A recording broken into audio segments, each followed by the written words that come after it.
When it comes to sim racing, nothing will quite make or break your experience like the set of pedals you choose. And typically, that choice can be broken down into three categories: entry level, performance, and immersion. But in this video, we're going to take a look at a set of pedals that aims to be both entry level and performance at the same time.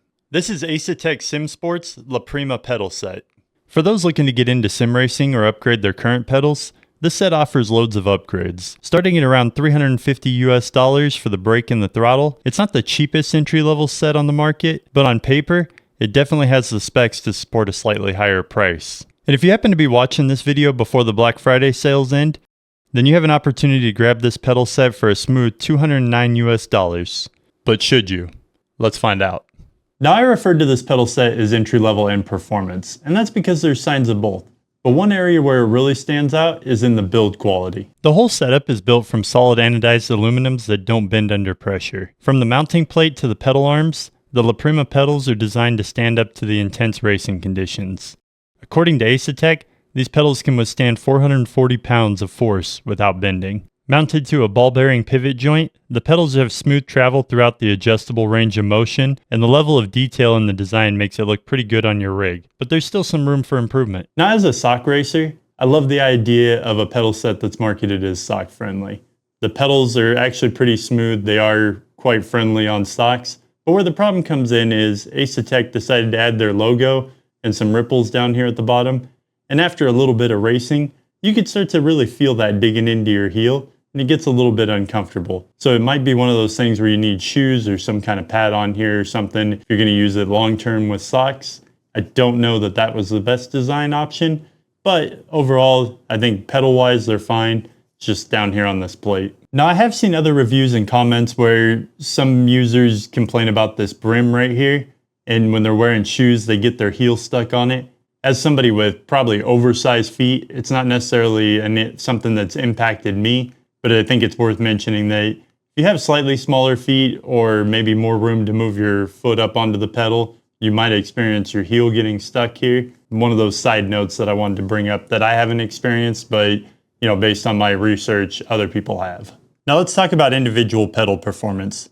First off, you'll notice that each pedal has pedal stops built into the front and back, giving you full adjustable range from start and end position on the pedal set. So basically, if I wanted the pedal to have a little more incline to it, I could adjust this nut down and my starting position would be further back. If I wanted it to end further down, I could adjust the back one down. Ultimately, just giving you a little more flexibility and adjustability. Now, in terms of the actual throttle pedal, now you guys will notice, unlike most throttle pedals, this particular throttle pedal doesn't have a spring module behind it. It relies solely on one little spring right here in the pivot point, which means it's not adjustable in any way, shape, or form as far as resistance. And I know some people do like a soft pedal.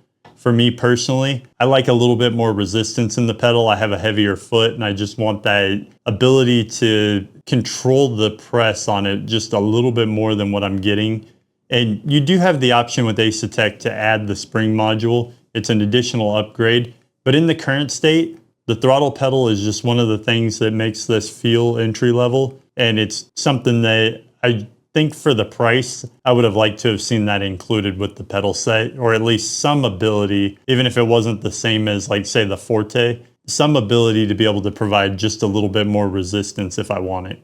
Now over on the brake side, you guys will notice the brake is pretty much mounted the same way as the throttle. It's got the little spring for the pivot point, but it's got the addition of the Forte load cell on the back of it. And this is one of those areas where the pedal set just feels a little more premium because with a 180 kilogram load cell, this thing can sense up to, they claim 396 pounds of pressure.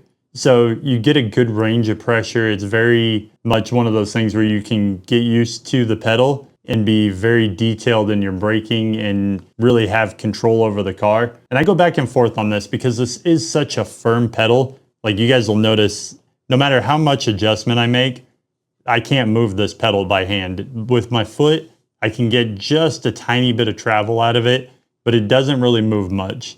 And I know a lot of racers prefer a firm pedal, and realistically, if you're racing GT3 or F1, they do have a firm pedal on them, so it's more realistic. But I kind of like the more hydraulic feel personally, and I think from an immersion standpoint, I enjoy it just a little bit more. But overall, the level of detail you get with this pedal, the performance from it, I think that's one of the things that sets this set apart from other entry-level pedal sets, and definitely a good quality addition. And as you would expect, they also offer a clutch pedal upgrade that you can add on to the pedal set. And as you can see, it's pretty much the same softness as the throttle pedal. There's no bite point. And even with the higher end pedals, when you get a bite point, it's just kind of a little release spot, which is nice to have. And I definitely prefer having a bite point when using a clutch. In this case, you just get, your normal linear travel that you got from the other throttle pedal. And as far as installation goes, that part's pretty simple. You can see these dowels are in here with set screws sticking out on the sides. These basically just, once you put them in on one side, slide it together, tighten it up on the set screws on the main pedal base. So that part's pretty simple and straightforward. Once those are tightened up, you can see on the back here, there's just one little plug. This plug goes from the main pedal set over to the clutch pedal and just slides right in, making it really easy to connect and set up and add on a clutch pedal. And then once it's clipped in, you can do a nice little tuck to make sure that you're not clamping over the cable. And that's all there is to adding the add-on clutch pedal to your pedal set. So two other things while we have the pedal set in front of us that I haven't covered yet. First off, mounting options. You guys can see the pedal plate has plenty of holes to mount it to sim rig wherever you need to. It's pretty adaptable in that aspect, and just looking at it, there's quite a few mounting holes on it. You may have to do a little bit of adjusting with your pedal rails, but for the most part, they're going to line up just fine. I didn't have to make any adjustments. I just threw in the clips into my rig, bolted it right down, no issues. The other thing I want to point out is this pedal plate is not modular in the sense that you can adjust the spacing on the pedals. So you have these gaps right here, and you can't really adjust to one side or the other. You're basically left with the current position. So if you have wide feet, or you have a tendency to kind of like get your feet too close together when racing, these pedals are not going to give you the adaptability of being able to space them out the way you might need to.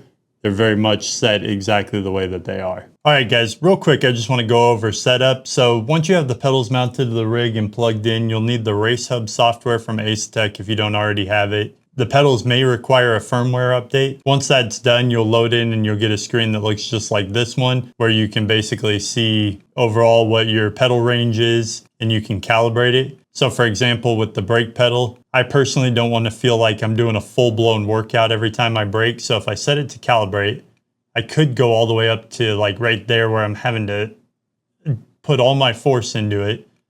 And that's just not going to be functional. So I'm going to put reasonable force in, whatever my foot can reasonably hit at 100%. So like 39 roughly. Now I have a full 100% range of the brake pedal up to that point without having to go overboard.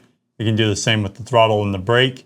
And then over here at pedal mapping, you can adjust your pedal curve so that when you push in the pedal, you don't necessarily get all 100% right out the gate, or however you feel or need your pedal curve to work to match your driving style. So after a few weeks of testing these pedals and racing with them, I have to say that, some of the things I thought were going to be an issue really weren't. The throttle pedal being soft, I thought would impact me a bit because I'm used to having some resistance to it. That actually had zero impact. I don't necessarily like the way it feels as much as I like my normal pedals, but at the same time, it's not terrible, and there is an upgrade path to make it feel more the way, like give it more resistance and have it feel right. So in that aspect, I think with just that spring module on the backside of it, it would really improve the overall experience there. And then in terms of the brake pedal, I thought the brake pedal would be a much bigger challenge to overcome. I mean, I started with a really firm brake pedal, and then I went to a hydraulic pedal, and now I'm back on this firm pedal thinking, that it's because I've gotten used to the other one. But the fact is, I think going from the firm pedal to a hydraulic pedal, I lost some of that feel, and I think I actually was a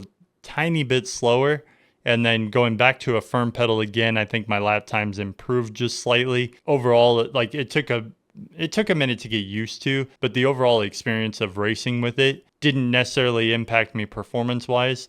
I will say I prefer the feel of the hydraulic pedal. I prefer the resistance on the throttle pedal a little bit more, but in terms of an entry-level pedal set, I think it performed pretty well. The quality of the pedal's really good. And I think if you're looking for a pedal set with an upgrade path to it, then the Asetek Prima pedals are definitely a good option, so long as you don't have an issue with the pedals being set close together, because that I could see for some people being a real challenge. So having tested a good majority of the entry-level pedals on the market, I feel like the Prima are a little bit of a step above entry level, and then they kind of have the price tag to match it once you start thinking about the cost of the pedals, the clutch, upgrading the spring.